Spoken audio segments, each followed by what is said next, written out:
দিছপুৰত কেনেধৰণৰ হৰখুল্লা দেখিবলৈ পোৱা গৈছে সকলোৰে মাজত আজিৰ খেলখনক লৈ যথেষ্ট আত্মবিশ্বাসী হৈ আছে আশাৰে বাট চাই আছে আনকি ঠায়ে ঠায়ে পূজা অৰ্চনা দেখিবলৈ পোৱা গৈছে বিশেষ ব্যৱস্থাপনা কৰা হৈছে দিছপুৰত পৰিৱেশটো কেনেধৰণৰ হয় চাওক নিশ্চয়কৈ পাৰ্থ উৎকণ্ঠাৰ আৰু অন্ত নাই আৰু মাজত আৰু মাত্ৰ কেইটামান সময় বাকী আৰু তাৰ লগে লগে ভাৰত আৰু দক্ষিণ আফ্ৰিকাৰ যিখন মেচ সেই মেচখন সকলোৱে চাবৰ বাবে এতিয়া উৎসাহেৰে ৰৈ আছে আৰু ক'ব লাগিব যে 2007 বৰ্ষত শেষবাৰৰ বাবে বা প্ৰথমবাৰৰ বাবে জয়ৰ মুখ দেখিবলৈ পোৱা ভাৰতে এইবাৰ কেনেধৰণে দক্ষিণ আফ্ৰিকাৰ লগত যুঁজি ট্ৰফি আনিব পাৰে সেই কথাখিনিক লৈ সকলোৱে এতিয়া উৎকণ্ঠাৰে বাট চাই আছে আৰু আমিও আমাৰ ND24 দৰ্শকসকলক আমি পৰিৱেশ কিছু দেখুৱাব বিচাৰিম মোৰ সৈতে ইয়াৰে যি ক্ৰিকেট কোচিং চেণ্টাৰ আছে তাৰে হেড কোচ আছে মই আপোনাৰ সৈতে কথা পাতিব বিচাৰিছোঁ আজি খেলখন দক্ষিণ আফ্ৰিকা আৰু ভাৰত কেনেধৰণে আশা কৰিছে আজি খেলখনক লৈ মই ক'বলৈ গ'লেতো মই অলৱেজ ইণ্ডিয়াকে ছাপোৰ্ট কৰিম আৰু ইণ্ডিয়া ফেভৰেট কাৰণ চাওক first time south Africa final পাইছে ৱৰ্ল্ড কাপত এইটো বেলেগ ধৰণৰ প্ৰেছাৰ থাকিব তেওঁৰ ওপৰত আৰু ইণ্ডিয়াই আমাৰ বহুতবাৰ ফাইনেল খেলিছে তাৰে দুবাৰ চেম্পিয়ন তেওঁলোক 50 অভাৰ্ছ হওক T20 হওক আৰু যেনে যি অৱস্থাত বেটিং আমাৰ কৰি আছে কমত আছে গোটেইখিনি বেটছমেন এক্সেপ্ট বিৰাট কোহলি মই ভাবোঁ আজি বিৰাট কোহলিও ভাল খেলিব ৰান কৰিব আৰু ইণ্ডিয়া জিকিব যিহেতু কোৱা হৈছে যে বিৰাট কোহলি এইবাৰ ফৰ্মত নাই আজি খেলখনক বিশেষকৈ ফৰ্মত আহিব নেকি বা এবাৰ দুৰ্দান্ত প্ৰদৰ্শন কৰিব নেকি আজিৰ দিনটোত আমিতো অলৱেজ বিচাৰোঁ যে তেওঁ ফৰ্মত আহক IPLত ইমান চবতকৈ হায়েষ্ট ৰান গেটাৰ তেখেতে ইমান ভাল ফৰ্মত থকাৰ পিছত হয়তো প্ৰতিটো প্লেয়াৰ এনেকৈ লাইফত হ'ব পাৰে আপ এণ্ড ডাউন থাকে কেতিয়াবা ভাল পাৰফৰ্ম কৰিব পাৰে কেতিয়াবা ৰান নকৰিব পাৰে বা উইকেট নল'ব পাৰে হয় বুলিতো আমি ক'ব নোৱাৰোঁ যে বেয়া প্লেয়াৰ বুলি এৰি দিব নোৱাৰোঁ আৰু চাব আজি মেটছখনত ৰাহুল দ্ৰাবিড়ে কি কয় এনেকুৱা এটা তেওঁক মানে মেণ্টেলি এনেকুৱা এটা মানে বহুত ছাপৰ্ট দিব বিৰাট কোহলিক চাবৰ মোৰ মতে ৰান কৰিব আমি কোৱা হয় শিৱম দুবেৰ কথা কোৱা হয় শিৱম দুবে যে আগৰ খেলখনক যিহেতু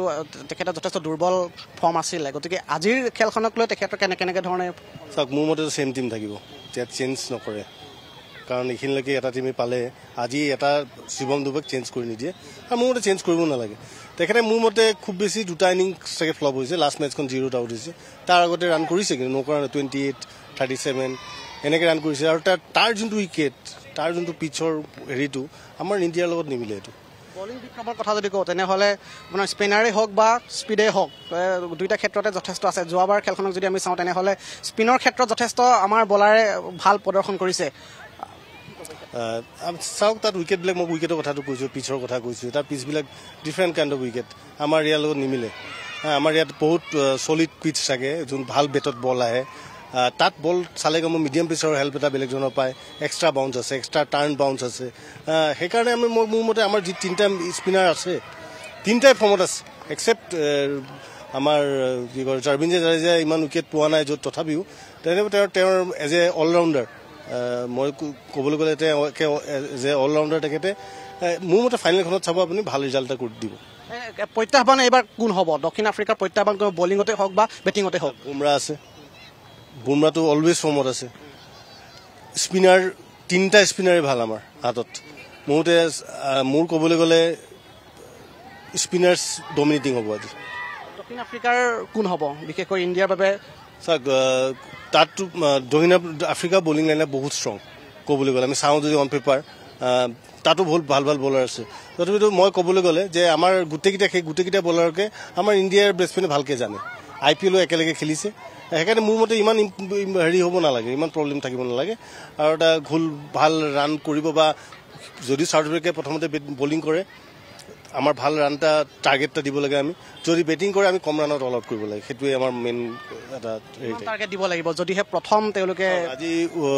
এতিয়াতো গম নাপাওঁ যে উইকেটৰ কণ্ডিশ্যন বা ৱেডাৰ কণ্ডিশ্যন কেনেকুৱা সেইটোৰ ওপৰতে নিৰ্ভৰ কৰা হ'ব নিৰ্ভৰ কৰি ক'ব পাৰিব যদি তাত বৰষুণ দি আছে তাৰ ওপৰত উইকেটখন কেনেকুৱা সেইটোৰ ওপৰত বহুত ডিপেণ্ড কৰিব সেইটো চোৱাৰ পিছতে ক'ব পৰা যাব আৰু আমি কথা শুনাইছোঁ আৰু যথেষ্ট আশাবাদী তেওঁ আৰু যিহেতু আজি দক্ষিণ আফ্ৰিকা আৰু ভাৰতৰ যিখন খেল সেই খেলখনক লৈ যথেষ্ট উৎসুকতাৰ অন্ত নাই সকলোফালেই আৰু যদি চাওঁ তেনেহ'লে এইবাৰ বলিং বিক্ৰমৰ যদি কথা কওঁ তেনেহ'লে ভাৰতৰ যি স্পিনাৰ যোৱা যিখন মেটছ আছিলে সেই মেটছখনত খুব সুন্দৰ প্ৰদৰ্শন কৰিছিলে আপুনি যদি চায় তেনেহ'লে গোটেই খেলখনেই খুব এটা টাৰ্ণিং পইণ্টত লৈ যোৱা হৈছিলে স্পিন বলাৰে গতিকে স্পিন বলাৰক লৈ এইবাৰ যথেষ্ট আশাবাদী আছে তাৰ বিপৰীতে যদি চাওঁ বেগী বলাৰৰ ক্ষেত্ৰত অৰ্শদীপ সিং খুব সুন্দৰ তেওঁৰ ফৰ্মত আছে আৰু বেটিঙৰ ক্ষেত্ৰত যদি কওঁ তেনেহ'লে আমাৰ যিগৰাকী অধিনায়ক গতিকে সেই অধিনায়ক ৰোহিত শৰ্মাৰ যি বেটিং বিক্ৰম সেই বেটিং বিক্ৰমতো খুব সুন্দৰভাৱে তেওঁ এইবাৰ প্ৰদৰ্শন কৰিছে যিটো কোহলিৰ কথা যদি কওঁ তেনেহ'লে কোহলি এইবাৰ যদিও তেওঁ খুব IPLৰ পিছতেই খুব দুৰ্বল প্ৰদৰ্শন তথাপিও আজিৰ খেলখনত তেওঁৰ যথেষ্ট এক শক্তিশালী প্ৰদৰ্শন আশা কৰিছে সকলোৱে আৰু এই খেলখনক লৈ যথেষ্ট আশাবাদী যথেষ্ট উৎসুকতাৰ অন্তনে চাৰিওফালে আমি মহানগৰীৰ পৰিৱেশ দেখুৱাইছোঁ গতিকে আজিৰ খেলখনক লৈ আমি ক'ব পাৰোঁ যদিহে বতৰ বেয়া নহয় তেনেহ'লে ভাৰতৰ হাতলৈ ট্ৰফি অহাটো নিশ্চিত আৰু দক্ষিণ আফ্ৰিকা যিহেতু এইবাৰ প্ৰথমবাৰৰ বাবে তেওঁলোকে ফাইনেলত প্ৰৱেশ কৰিছে গতিকে তেওঁলোকো এইবাৰ আক্ৰমণাত্মক হৈ পৰিব পাৰে আৰু ভাৰতে যিহেতু এটা শক্তিশালী দল হিচাপে পৰিগণিত হৈছেই গতিকে এইবাৰ খুব সুন্দৰভাৱে এই খেল প্ৰদৰ্শন হ'ব আৰু ভাৰতে এইবাৰ আমাৰ হাতলৈ ট্ৰফিটো কঢ়িয়াই আনিব বুলি আমি আশা কৰিছোঁ পাৰ্থ হয় ধন্যবাদ জ্ঞাপন কৰিছোঁ প্ৰাঞ্জিত